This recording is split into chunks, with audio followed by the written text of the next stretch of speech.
সেনাপতি সেনাপতি জি যাব না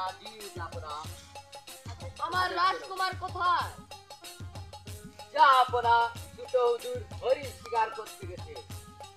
আমার রাজকুমার কোন বনে গিয়েছে? যাব না, ছোট হুজুর জরিনার সাথে হরিণ শিকার করতে গেছে।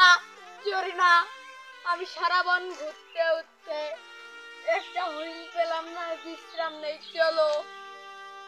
ওই জায়গায় বাস আছে, শ্যামাও আছে, বয়ে বিশ্রাম নেই।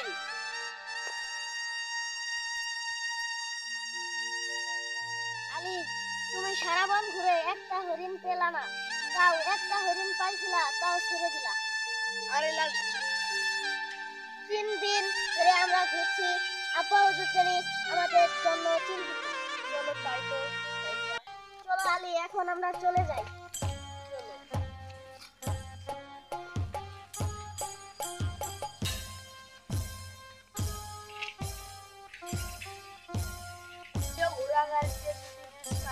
এত হাঁটার লাগতো না। আব্বা হুজুর এখন তো খুবই চিন্তিত, আমাদের গেলে কি জানি হয়। সেনাপতি আমার রাজকুমারের কোনো খোঁজ নেই, 3 দিন হয়ে গেল। সেনাপতি যাবো না, আপনি কান্দেন না, যাবো না। ছোট হুজুর আজকে কালকে মধ্যে আসতে বলে যাবো না। এত বড় রাজ্য দিয়ে আমি আর কি করবো? যাবো না, ওতে উত্তর দিতে হলে হবে না, যাবো না।